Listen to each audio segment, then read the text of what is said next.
Hello guys, magandang gabi sa inyo. Andito na naman pala tayo sa ating weekly video. Ako nga pala ulit si Aaron and ang ginagawa nating video ngayon is yung ating Philippine stock portfolio. So, as of right now, same thing lang. Before tayo mag-start, magbibigay tayo ng konting recap, ano ba nangyayari sa Pilipinas. So, ayun. Pero lagi nating ulitin is yung kaya tayo nag invest is para lumago yung ating wealth and malabanan natin yung inflation, no?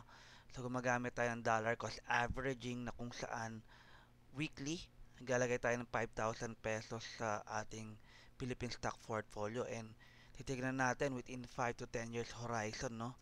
So, long-term active investing yung gagawin natin. So, the same thing, hindi pa rin nagbababa yung Pilipinas, 6.5% pa rin yung interest rate. So malaking bagay yan para sa mga negosyo, no? Nahirapan silang umutang. So ngayon, yun, before tayo mag-start, tingnan natin yung portfolio natin. Ito yung Philippine portfolio natin, no? Papansin nyo, 2% yung tinaas ng portfolio natin. I mean, 2% yung kita na natin, no? So ayan, siyempre, ang titingnan natin is worst performer pa rin is yung Union Bank. Pero dahil naka-receive tayo ng dividend dito, hindi ko pa dinadagdag yun, no? So, punta tayo sa pangalawa is, which is yung Robinson. Best performer natin, same thing lang is feeling best, no? Kaya nag-aantay lang ako ng konti na bumaba to, maglalagay agad tayo dito. Same thing kay Alliance Global. We will buy heavily dito kung bababa yung presyo nila ng konti. Okay, so nagpo-focus tayo sa mga ano natin, sa mga stocks na medyo hindi gano'n nagpe-perform na wala namang problema. I mean, yung earnings nila okay naman. Lahat is nasa ayos naman talaga, yung interest rate lang talaga. Kasi sa mga biggest hurdle, no? So ngayon, yun, magpunta naman tayo sa mga news. Sabi nga dito, big banks buy blue chips past 6,700. Sabihin yung PSE around 6,700 na raw, no?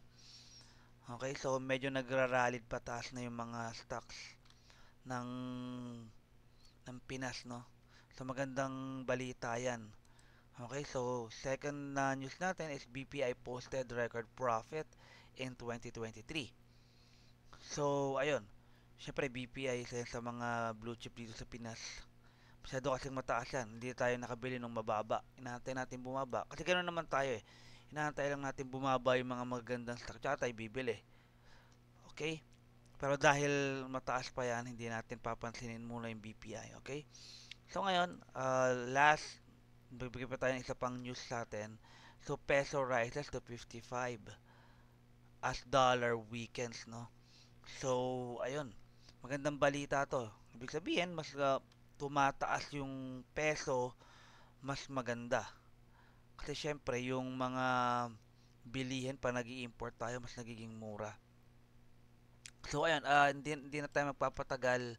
Maglalagay na tayo, no? Sa same thing, may 5,000 tayo na i-allocate each week. So, ayun, ulitin ko lang, before tayo maglagay, hindi to financial advice, gawin nyo yung due diligence nyo. Okay, so, ayun, simula na tayo. So, first thing on the list, syempre, is Robinson. So, talagang mababa yung Robinson ngayon, no? Kung makikita mo, yung 52-week range niya, 35. Almost sa, ano siya, 52-week low. Ibig sabihin, within 1 year, ito yung pinakamababang presyo niya. So, kailangan natin mag-take advantage, no? So, naniniwala ako na makakabawi yung Robinson, no? RRHI. Okay? Robinson Retail. Okay, kung wala akong calculator. 1,000 pesos. Divided by the stock price, which is 35.1. Okay?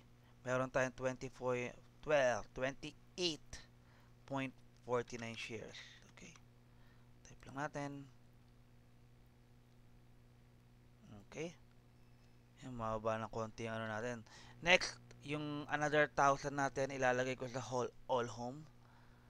So same thing kung nanood kayo ng mga previous video natin, All Home is si Manny Villar to, no? Manny Villar ang may-ari nito. Okay? So 1,000 pesos divided by 1.13. So 884.95. Okay? So nakadalawang libo na tayo, no? Next one is Merrimart. Actually, hindi pa dapat ako maglalagay dito. But, it's really near sa kanyang 52-week low. Sobrang 7 billion, revenue is 7 billion then, but PE ratio is really high.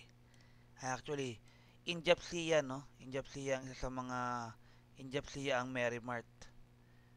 Actually, mataas pa nga to. Para sa akin, mataas pa to, but it's okay. Bili na rin tayo. Kasi within 5 years, sobrang stagnant niya from 6 pesos to sipin mo piso na lang. 'Di ba? Kawawa yung mga bumili dito at nag-hold pa rin sila. Yung, kaya tayo nag-active investing, no? Kailangan nating maintindihan kung mataas o mababa ba yung stocks, no? So sorry, Merrimart is MM. Okay? Lagay tayo ng 1,000 pesos ulit. 0.99 yung ano niya.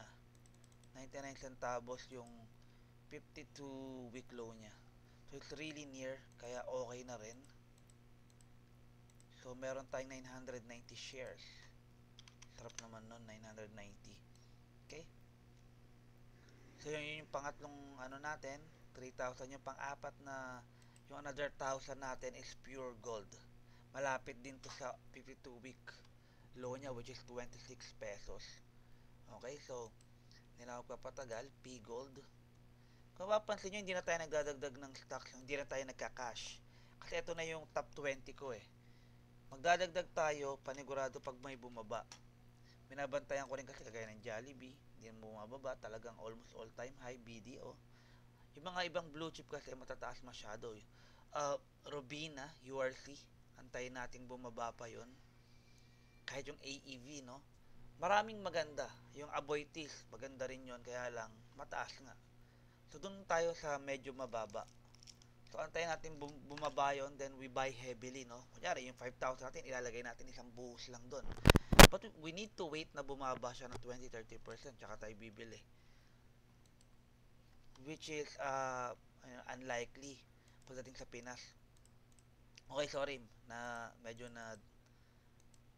napaiba tayo, no? So, pure gold is 27.4. Okay. Meron tayong 36.49 shares. Mukhang, uulitin ko lang, talagang mukhang hindi tumataas yung ano natin. Papansin mo, Aaron, ang nalagay na natin, 60,000 lagpas, tapos ang tubo lang, 1,000. Ganun ang investing. Kaya nga, di ba, ang horizon natin is 5 to 10 years. Para mas maipakita ko sa inyo, not only yung kapangyarihan ng compounding, at the same time, yung kapangyarihan ng dollar cost averaging. So, I highly recommend na mag-focus kayo sa saving ninyo rather than thinking na, ay, ba't hindi pa kumikita yung pera ko? Parang ganun. Para ka nag-iimpok para pagka, siguro probably ang ano nito is within 10 years, kung suswerte mo talaga magbo-boom yung Pilipinas at babalik sa all-time high, siguro nasa times 4 or 400% na kikitain natin. Kasi mostly lahat ng stock is down ng 50 to 80% eh. Yung mga stock na nilalagyan natin, hindi lang yun kikita pa tayo ng dividend, no? So, ayun, pure gold nilagyan natin. Last one, yung last na 1,000 natin is Vista Malls. Same thing, Manny Villar pa rin. Okay, so STR, ticker symbol niya. STR. Okay, Vista Mall. Ito ilalagay yung last 1,000 natin. Divide by 2.38. Okay? So, meron tayong 420 shares for 20.16. Let's round it up for 40.17. No? Okay? So, ayan, nalagay na natin yung ano natin, no? Kung papansin mo, 9% yung weight nito. allocation wise, Robinson, isa sa pinakamarami, sorry, excuse me there.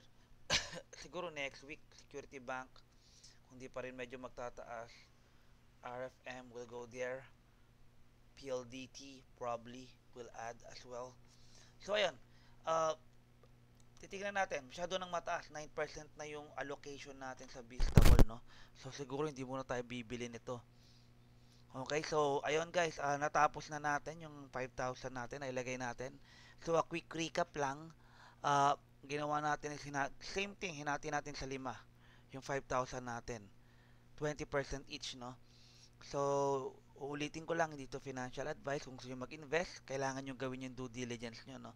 So, ayun guys, salamat sa panonood. Ako nga pala ulit si Aaron. And ito yung ating ginagawa natin to para i-document natin yung investing journey natin. And salamat sa panonood and see you in the next video. And goodbye.